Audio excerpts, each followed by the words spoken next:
Crypto. All the crypto news in one place. Larry Fink, the CEO of BlackRock, the largest asset manager in the world, just said, the next generation for markets, the next generation for securities, will be tokenization of securities. He's talking about the entire global economy moving onto the blockchain. BlackRock and banks are now racing to put everything on the blockchain. This will create a $16 trillion market of RWAs, or real-world assets. And it promises to unlock wealth that has been trapped behind the walled gardens of Wall Street for centuries. Imagine selling 1% of your house instantly on a Saturday night to buy groceries. Imagine being able to invest $50 in a commercial skyscraper in Manhattan. Imagine earning the same interest rate as a billionaire directly from your phone. Pretty crazy, right? So how does it actually work? How do we take real-world assets like a 50-story building and turn it into a digital token?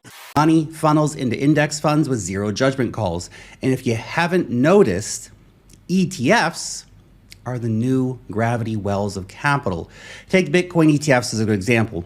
Most people don't want to deal with the self-custody, the seed phrases, all the BS. They just want exposure. They buy the ETF and it's just simple. Simple as choosing the best restaurant that fits your budget.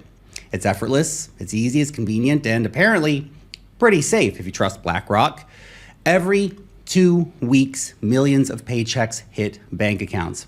A few percent automatically slide into 401ks, IRAs, and ETFs, which then blindly buy the S&P 500 and the NASDAQ, expensive or not. No one's checking valuations, they're not reading earnings reports or even thinking about it.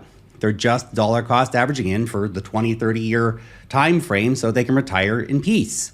It's the ultimate DCA machine. That mechanical rhythm rewired Wall Street's DNA. Passive funds were just 6% of U.S. equity fund assets in 1996.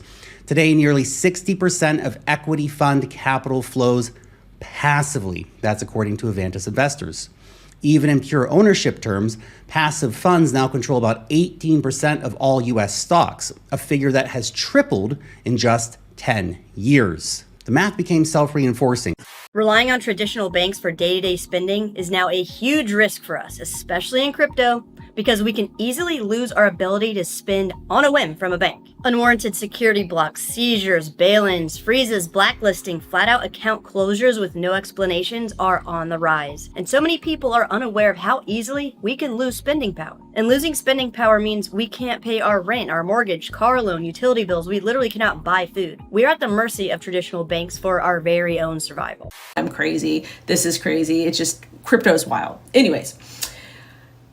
It was announced that a former Coinbase customer service agent was arrested in India following a May breach where hackers bribed contractors to access sensitive customer information. And the company estimates the incident could cost up to $400 million and more arrests expected. So that means they hired a bunch of people overseas to not only oversee our data to keep it safe, but these people did bad things. And I'm a firm believer, no matter what industry it is, if you're handling personal information, finances, healthcare, just anything, these customer service agents need to be based in America because we have really strict laws and regulations. Yeah, bad actors can still come about, but at the end of the day, this was just lazy behavior on their end. This is because they wanted to cut costs. So I joined crypto in 2013 as a dev. I was a developer back then, and I joined as a tech person because I read the Bitcoin white paper and I really loved what Bitcoin was all about, and it blew my mind that you can have money online that is decentralized and you cannot copy paste it and so on and so forth. So my first Bitcoin was bought back in 2013, and since then I've been through a couple of cycles, up and down, crazy experience in the markets. Got wrecked many times, and that's why, looking at this market now where we're at, a lot of the reason because I can navigate the market quite okay now is because of the past times where you get wrecked. So I'm looking forward to discussing that because I also see many people in the same situation where the market starts going against them. Instead of acting, they become frozen. They become frozen because it feels bad to act. It feels bad to take profit or de-risk. And it's the same mental blocks that everyone has, where you buy something, then you become a prison of that position. Instead of that position making you money, instead you become a prison to it. I call it mental prison because this is very serious, and it happened to me since 2013. We're above the orange line here. I said be careful, because usually when you've seen a spike for Bitcoin, we usually do see a sell-off, and any kind of pump usually also sees a retracement, and then ultimately we close below the $88,500 level. And that is also exactly what happened in this instance. But things are changing very rapidly, guys, for crypto, and I will share with you exactly why. I know that Bitcoin crypto has not been doing so well here for a very long time, as the rest of the markets, gold, silver, stocks, everything is going towards all-time highs, is breaking all-time high after breaking all-time high. But here's the thing, I do think that we are going to see a catch-up trade, and I will share with you the data points. First, if you look at Ethereum, same thing for Ethereum, just mainly sideways, Solana sideways. And then you have the traditional markets. It will be very interesting to see how these ones are going to open when it comes to the stock market. So the equity market here, S&P 500, is currently at all-time highs. So this, I see this continuation actually towards the upside. I see this continue. And the Santa rally has been playing out pretty well. I think the hardest thing with some of the metals is just how long the bull market can go on for. And you might say, well, why is that hard? Well, if you're more geared towards crypto, you might have a shorter term time frame, right? Where you think in terms of days or weeks or months or even in 4-year cycles. But with metals, sometimes these bull markets can last for a decade, right? And silver had a bull market from 1971 until 1980. Yes, there was a sort of a consolidation phase, but ultimately went much higher, and had a bull market from 2001 until 2011. So I don't know exactly where you want to measure this one from, but if you measure it from 2020, it could still have quite a ways to go. Now, what I'm going to guess is going to happen is exactly what happened to some degree in the last 2 major bull markets, where at some point you do get a big sell-off that corresponds likely to a recession at some point. They're impossible at a time, so I don't really expect anyone to be able to do it.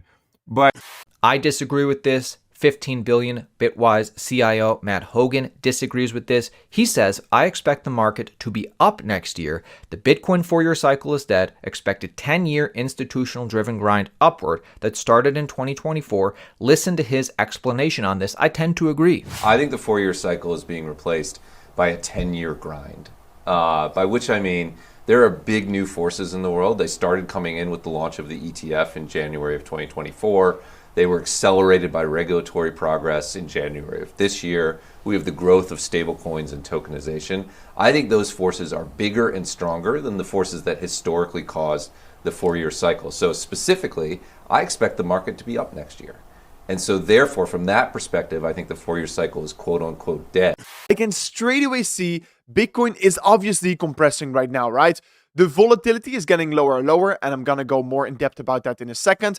But the volatility is getting lower and lower. The Bitcoin price is getting compressed. We're basically consolidating between the high range of about $93,000 and the lower side range of about $84,000, which seems to be the big support for Bitcoin on the lower side. And in my opinion, it's going to be very clear whenever this compression is going to be breaking out here on this ascending or symmetrical triangle, we are obviously going to be seeing that next direction. And since Bitcoin is right now trading on a big volume support level, where previously around we got rejected from, now we're holding on towards it as support. The moment we're going to be breaking below that $84,000, I think there's not going to be a lot of support in this region here between $84,000 and about $73,000. So I do think it's going to be likely that Bitcoin is going to be grabbing the top side of this liquidity right here, which has not been grabbed last time around here, to fill up that wick here and then potentially create the bottom.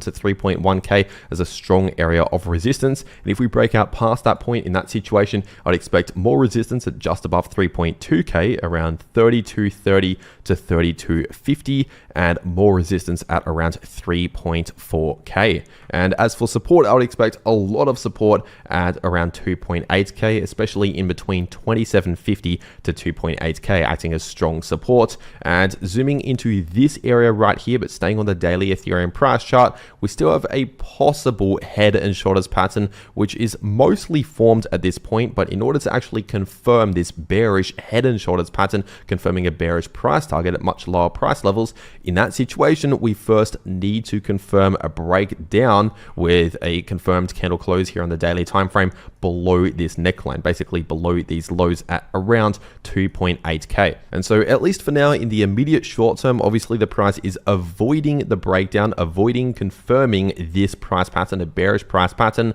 But considering the fact that we've not necessarily seen a huge reversal like this, it is still possible that if we see some sort of pullback or dump in the next few days or so, or within the next 1 week or so, for as long as we see a move like this below 2.8k in the coming days, just be aware that this is still a possible risk that we need to pay attention to. So, did you enjoy the Zap?